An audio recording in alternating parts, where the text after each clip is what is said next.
Diverse Medicine, it's Dr. Dale. We're here filming Black Men in White Coats episode number 2. If you haven't seen episode number 1, make sure you check it out. We got a lot of great feedback on it, so you're in for a really big surprise on this video. We're fortunate enough to get 2 deans, Dean Brenda Armstrong, who's here at Duke University School of Medicine. She's the Dean of Medical Admissions here, and Assistant Dean Dr. Cedric Bright, who's the immediate past president of the National Medical Association. We've got them both here on this video. You don't want to miss this video. I'm telling you, all the questions that you ever had that you would like to ask a dean about how to get into medical school, they address here on this video. I have to warn you, it's a little bit long, about an hour and a half, an hour and 45 minutes. So what we'll do is we'll break it up into 3 segments. I also have to warn you that the latter segments are going to be of poor video quality due to some technical difficulties. But do not miss it. Make sure you watch the entire thing, all 3 segments. You're going to enjoy it. You're going to be happy you watched it. It's got some great information, some great insight from people who are actually deans and who sit on the admissions committee. And I have some great information for you as to how to get into medical school. Black Men in White Coats, episode number 2. Enjoy it, okay? Hey, Diverse Medicine, it's Dr. Dale. I'm sitting here at Duke University Medical Center with Dr. Brenda Armstrong here to my right. She's the Dean of Medical Students Admission here at Duke University. To my left is Dr. Cedric Bright. He's Assistant Dean at University of North Carolina and former, actually immediate past president of the National Medical Association. And the idea today is to give you guys an inside look at what goes on behind the doors in the Medical School Admissions Committee. So we all apply to med school, we cross our fingers, we pray, we hope we get in. But we have 2 deans here who sat on the admissions committees who can actually tell us what goes on behind those doors, what we need to be thinking about when we submit our applications. So let's just jump right into it, and I'll probably ask, okay, this is probably the most pertinent question that I think minorities are going to ask. How important is the MCAT for medical school acceptance? Well, the MCAT, its importance varies from school to school. There are some schools that are absolutely driven by MCAT scores, and a lot of that has to do with their perceived or real rankings by U.S. News and World Report.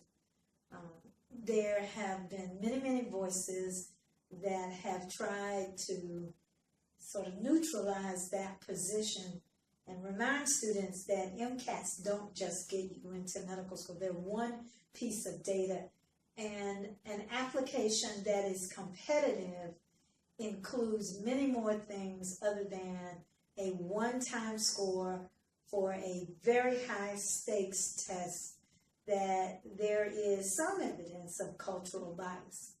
Okay. And I would concur that, and the other aspect of it is that, you know, the MCAT, it really is dependent upon who the person that you will interview with. There's some people that all they know is numbers, because that's what they've always been told. There are other people that understand that what we are really looking for more now is a holistic picture of the student. So as Dr. Armstrong mentioned, you know, the MCAT is a high-stake one-day test. Well, that one-day test may not be reflective of your intellectual capability, that your 4 years of undergraduate or your 2 years in a master's program or your year in a post-bac may actually be a better an indicator of your performance going into medical school. So we struggle with this on our admissions committees because we know that the MCAT is really, in a lot of ways, more reflective of not necessarily success in medical school, because we know from the AAMC, which is the Association of American Medical Colleges, that an MCAT, there is no difference in the graduation rate between an MCAT of 24 and an MCAT of 34. But what it, or 35. What it actually may correlate to is how they may perform on another standardized exam. So understanding that there's no different in the graduation rate, then why do we put so much emphasis on it? Yeah, I don't know. So if I'm a college student applying for medical school, and I'll just make up a number. Let's say I get a 22 on my MCAT, and I have an average GPA. You know, I've done a little bit of research. I've done some shadowing. I've taken the MCAT twice. I've got a 22 both times. Should I apply to medical school, or should I wait to get a higher score? You wait to get a high score, you're going to be waiting to go to medical school. There's nice data from the AAMC that people raise their MCAT score by an average of 1 point. So you may get a 23, and it is not an inexpensive test. So again, this whole business of the obsession with MCATs is driven by a whole different set of forces that has nothing to do with predicting how successful you're going to be in med school.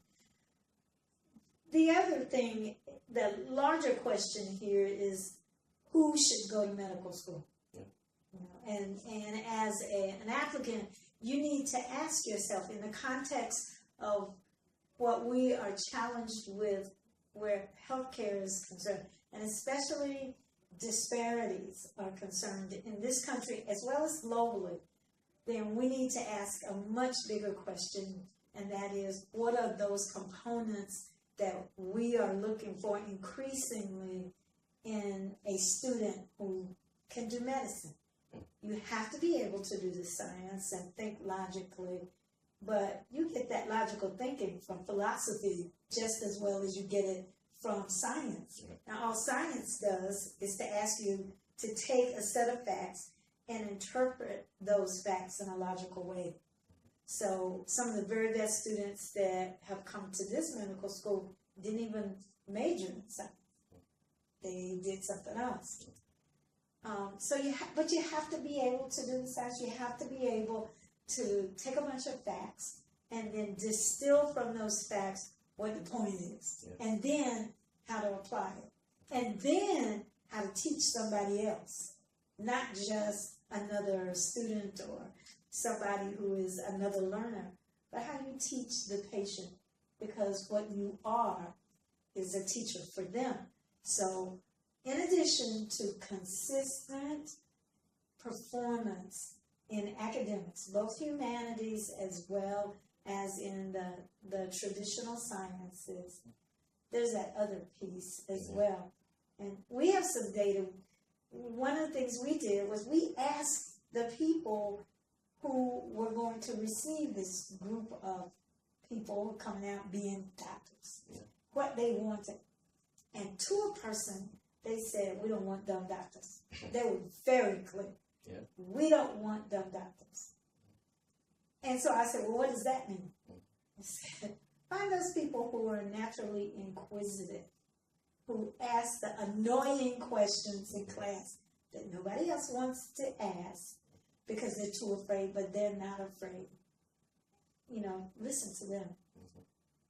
And it doesn't necessarily have to be the person who has straight A's, but it does have to be someone who has figured it out. Do not be so arrogant to think that there aren't people who stumble at first. But it's not about the stumble, it's about what you do after the stumble. That's right, that's right.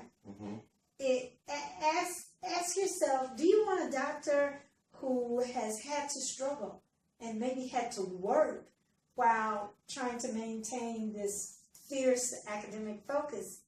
If they're able to do that, do you make them work when they go to medical school? No, we don't. So when you take away that burden, their brilliance comes out. Think about the person who is the first one from their family to get to college, much less medical school. Somebody thought they couldn't do it, but they did it anyway, and therefore they have already outperformed someone's expectation. You know, so that is what describes a kind of brilliance that the folks who are going to receive us want. Do not think that because somebody's done research when they were in undergraduate school that puts them a step ahead. Anybody who does research as a student is an indentured servant. What research teaches them is how to fail and then get up and go back. Research teaches them to think outside the box, gives them a license to do that, so they can ask the right questions of someone who thinks they know it all, but they really don't know. One of the best examples here is Bob Lefkowitz, who just won the Nobel Prize. And one of the things he said was, when I asked him who should I be looking for? He said, find those people who are not afraid to fail. I have failed more than I have succeeded, but the successes pale compared to, the number of times I failed. So academically, that is what we have to wrap our heads around in fashioning a set of ways to look for those things. We call it capable of brilliance. They're not there yet, but capable of brilliance.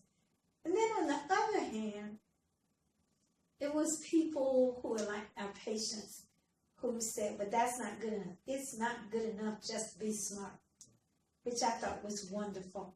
And so I said, well, what is it? I knew what they were going to say. What they said was, find those people whose life experiences, who have been smart enough to be vulnerable and go to where the real people are, and learn that respect and dignity are never negotiable. You don't learn that in a classroom. You learn it by taking yourself to places where there are people who are not like you, who are not raised like you, who didn't have the same economic or educational opportunities that you may have, but their intelligence is just as good, if not better than yours. And they can teach you those values that you might not have been lucky enough to have had passed to you by your parents and your family's history. And if you take that combination of academic, capable of brilliance, and people who understand that respect and dignity are never, ever negotiable, that's the mix that ought to move us way ahead where medicine is concerned. And so what the really good schools are doing is to put that into practice in the admissions process, which means that there have to be people on the admissions committees that look like the people that we are trying to prepare for in the community. They have to be on the committee. And the LCME, the Licensure Committee on Medical Education, the body that says you can be a medical school, has figured it out. And their most recent set of regulations, which they will hold medical schools accountable for. In that document, they give the medical schools the right to have people other than faculty on those committees who make those decisions. So the importance of that is that those committees are now bringing that sense, that holistic sense of these are the things we want to look for in a medical student to the table. So when you say people other than faculty, what are For those instance, students. Yep. For instance, people from the community. people? Oh, wow. Yep. For instance, patient advocates can be on the committee. Right. That is That's a sea change in terms of how medical schools have gone about their work across the board. and that's happening now. That's happening now. Right. That's the That- 2012 new version of the LCME document that's called The Structure and Functions of a Medical School. That is the document that we live and die by in medical school. right now. Yeah. Right now. Exactly. But Dr. Dale, I want to get back to the original question, which was, should that person apply? And I think that Dr. Armstrong has given us a very eloquent discussion of the big macro aspect of it. On the micro perspective, though, students have to do some of their due diligence. Schools that have less of a history are going to be more apt to rely on the MCAT because they're trying to get that great ranking, and they're starting from nowhere Trying to build and it. trying to build it. Schools that do have the luxury of having a reputation, like Stanford, have a reputation, so they can think out of the box and try novel ways in which to really look at the student. part of it is looking at how do we actually interview a student? How do we standardize the interview? You know, various schools use this new concept called a multiple mini interview. Duke is one of them. And in using a multiple mini interview, you can sometimes take away the bias that can occur in a one-on-one interview. Okay, so multiple minute interview, meaning that you'll have speed dating, like speed dating for interviewing. So you'll have like 10 rooms. Each room has a topic or a subject or a tagline on the door. Person reads the tagline, opens the door, goes in and talks to the person inside about that particular topic.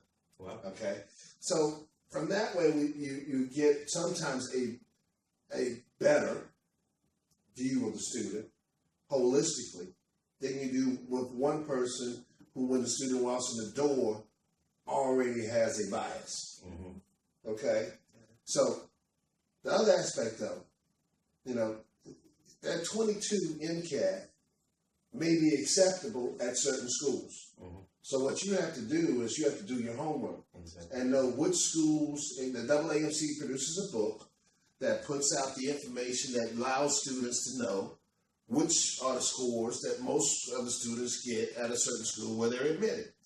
You can go through that book to get an idea of what scores you need to have in order to apply successfully to a school. So I think that would help in that aspect. Now, let us not focus totally on the MCAT, okay? Because if that person has done 4 years as an undergraduate and has a GPA that is substantial, 3.8, 3.9, and they score 22, that's no different than the person who had a 3.9 in high school and had a bad SAT score. Yeah. You know, colleges were able to overlook that SAT score and understand that student had the ability, right, and admit them. The same thing is what's going to happen eventually, I think, in medical school. As we move forward and understand the processes as the licensure board has given us mandate, and as well as we have experience. You know, we have people that are 4.0s. We have people that have 35 MCATs. They don't get into medical school too. You know, so it's not all about having the top scores. You know, you have to be able to exhibit the qualities of humanitarianism, of inquisitive nature, of being dependable, being reliable. You know, all of these are characteristics that you can find in people that do other things in life, such as people who go out and wait tables. You know, they have to be dependable. They have to deal with the public. They have to be humble. Sometimes when the customer thinks that they're right, you know, these are all kinds of things that we have to consider when we think about what's going to make a good doctor. You know, it's just not about the books. It's about the holistic aspect of the person. One of the things that, you know, that we use as medical schools is to ask probing questions of the students in the application. So, you know, there's the standardized AMCAS application. It's more like a inventory of specific things. And then each school has the ability to fashion what's called the secondary application. And every school's secondary applications are different. But in the course of that, asking those questions on the secondary, many of us ask questions that there's no right answer. It's your answer. And then on the other side of that is having a variety of people who may be consumers in medicine read those, and to read for depth, to see if all those things that the students list, you know, on the AMCAS application, they get to list all the stuff they've done, how long they did it. They don't really get to tell us what they got out of it. It's a laundry list. So one of the things we want to know is, how did it change you? What kind of person are you now that you've done all those things? How have you dealt with adversity? How have you dealt with somebody that disappointed you because they did something that you knew was wrong, and then asked you to cover up for them? what have you gotten from the community that raised you? And what were the values that you have gleaned from living 15, 16 years in the same community? So all these are examples of These are secondary examples essay of questions. the things that come through in the secondary, and sometimes during the interview, depending Right. on how the interviews are set up. So it gives us another dimension. So you can have 45 on the MCATs. I will tell you, I've seen so many 45s and 4.0s or near 4.0s in people who don't have a clue. Just don't have a clue. Because they spent all their time studying. Yeah. Don't know what the next, would walk into a restaurant and be abusive and offensive to someone waiting on them. And so it's our job as an admissions committee to answer the question of whether we think they can do the academic piece by any number of ways, not just an MCAT score and a GPA, the rigor of the courses that they have chosen to take. Are they afraid to take something that's hard? So we take a bunch of easy courses and get a 4.0 versus the person who's a 3.0 but was brave enough to take upper level courses, things that challenged them academically. Were they inquisitive enough to go and seek out and experience in a lab during the summer? Were they people who took advantage of programs like MED or SMDP, things that would broaden their horizons, that tell us that they're going to be the people who will academically not be afraid to fail, to take a chance. And then on the other hand, did they get themselves ready? Did they go out and do something for somebody else other than themselves? Right. Are they unselfish? Have they had to deal with something that was powerful and potentially devastating to them? And how did they solve it? Knowing that there's not a correct way, it's their way. And so when I'm talking to students about preparing for medical school, I want them not to be afraid of rigor. I want them to approach their academic course in a logical, methodical way. I got to take these courses, which is why they got to read MSAR, Medical School Admissions Requirements. And every school has a copy of it. It's online now. So no one can say, I didn't know UNC wanted me to have this or Duke wanted me to have that. MSAR, remember that. MSAR, Every Medical student- School Admissions Requirements. No excuses, you've been told, MSAR. And so they should know that. Then they have to figure out, well, which schools, I'm from, let's take North Carolina, 4 medical schools in North Carolina. There is no reason why students should not apply to all of the schools that are in their state. Because all of us will, not preferentially, but we have a whole bunch of students from North Carolina. He has a lot of students. ECU has all of their students from North Can I Carolina. ask a question? So one of the questions that comes up on a diverse medicine forums is financing these applications. So a lot of students will say, I can't afford to apply to all That's these why medical schools. that's why there's fee waiver. Yeah, there are fee waivers, and unfortunately, there's not a source of funds just yet that students can apply for. However, we're working behind the scenes, talking with different groups such as the National Medical Fellowship Program, Yeah. which actually funds you once you get into medical school, the United Negro College Fund, which funds you while you're an undergraduate, and trying to figure out how the two of them or some other entity could work on developing that type of a pipeline funds for students who want to apply to multiple schools but don't have that financial ability.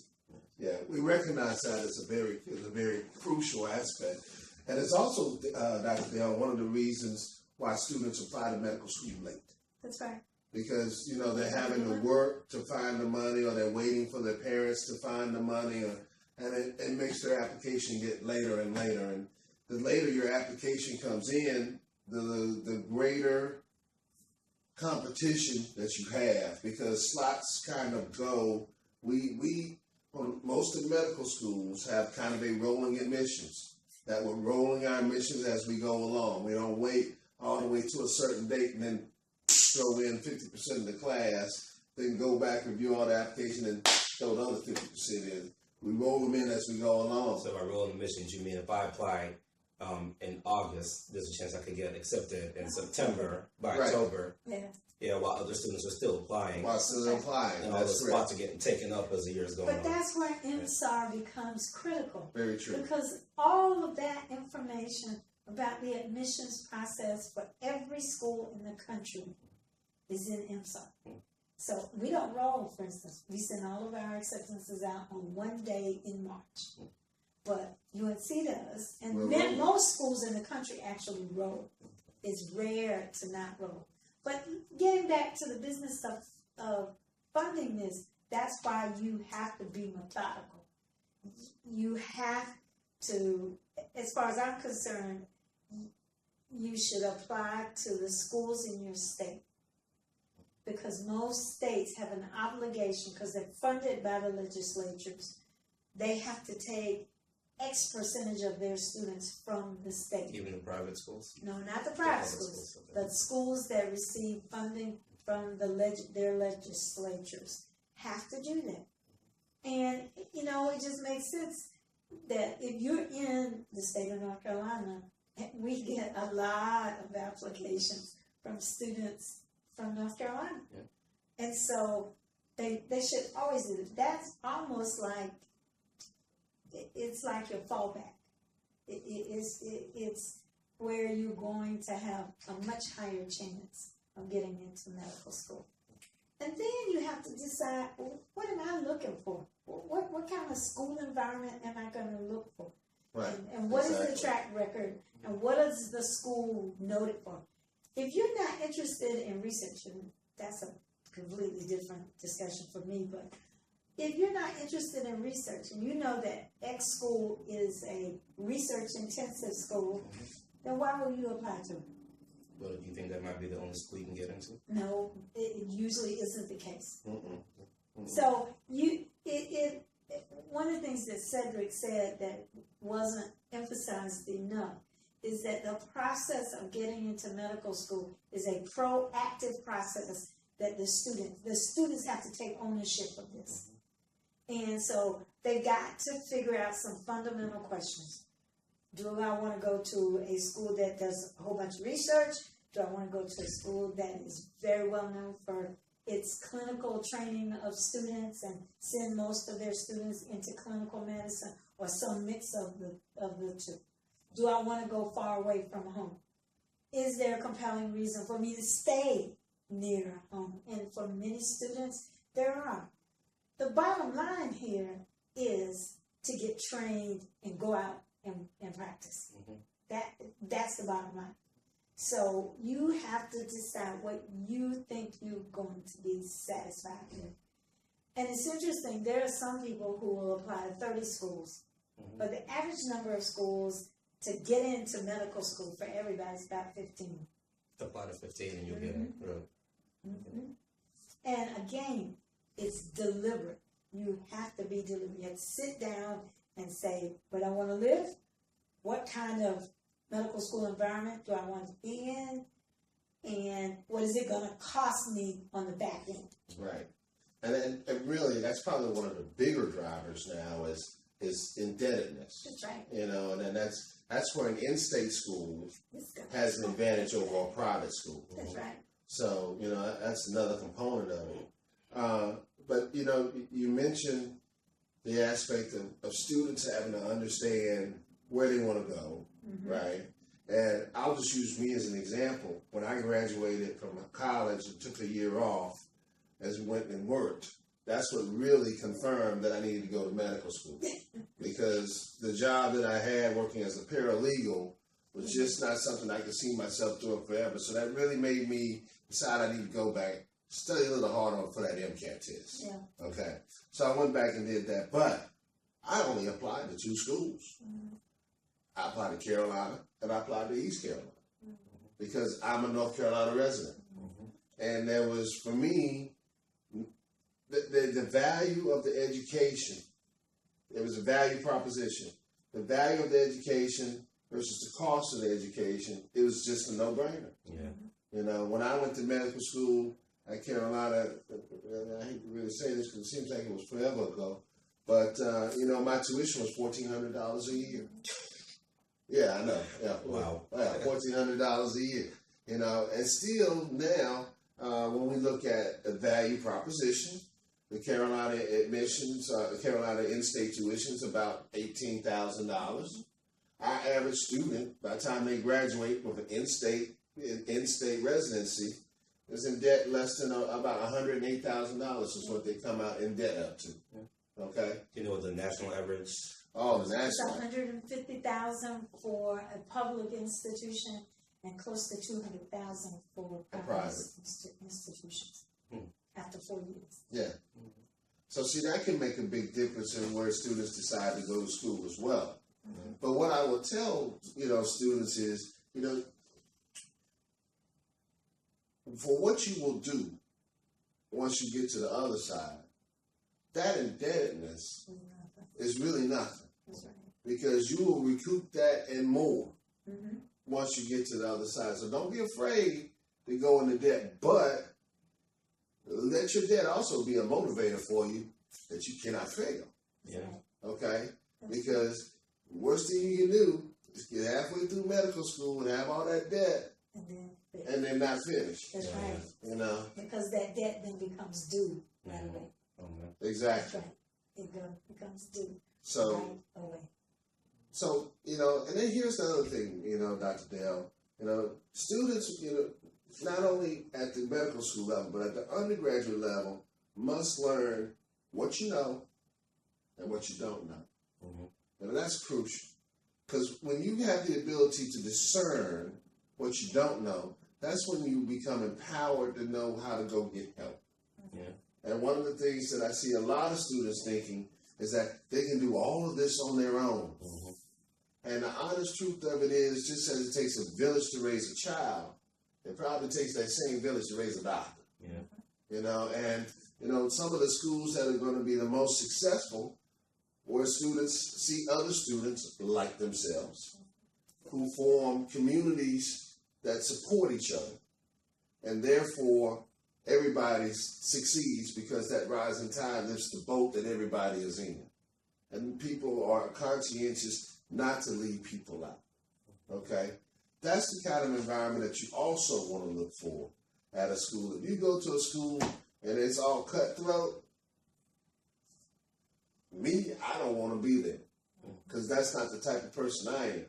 I want to try to help somebody along the way because I didn't get there on my own. Somebody helped me as well, you know. So that's another component that we have to talk about when it comes to how do I choose a medical school. Some part of it is indebtedness, part of it is climate and culture, part of it is the history of the school. Another part is does the school meet the need for which I want to go to medical school for? And then, you know, am I going to be supported? So in terms of picking a school, I'm just going to say open-ended question here and just respond however you want. Historically black colleges and universities and medical school, HBCUs, what are your thoughts? For medical school? Can I go first on this one? Yeah, you can.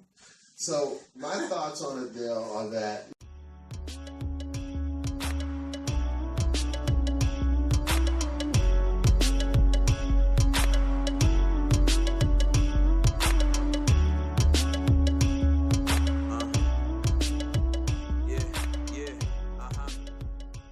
Hey, thank you so much for watching the video. I hope you learned a lot. Are you studying for the USMLE Step 1 or Step 2?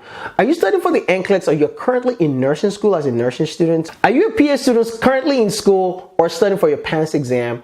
Or are you a nurse practitioner student or trying to take your NP board exam? Listen, I've got super awesome content for you. If you truly love this video and it simplified your learning process, I want you to check out my website below. I've listed all the list of exams, whether you're studying for any of this board exam, and all I want you to do is click on the link right now below so that you can take you directly to my website. For USMLE, just go to smashusmle.com. For NCLEX, go to crushNCLEX.com. And if you're studying for the PANCE exam, the nurse practitioner exam, or you're studying for your internal medicine board exam, just click below and it'll take you directly to ftplectures.com. Listen, I can't wait to help you. If you need to get in touch with me, just get to my website, be able to reach me directly, and we can work together one-on-one. Listen, you're super awesome, and my goal here is to help your dream come true. If you want to be a doctor, want to be a nurse practitioner, a registered nurse, or physician assistant, I'm here to help you get to that next level. With your medical knowledge, let's save the world together. I love you guys. You guys are super awesome. And do not forget to click on the link below to be able to get to my website. Also, don't forget to subscribe to my channel. You guys have a great day. Let's go.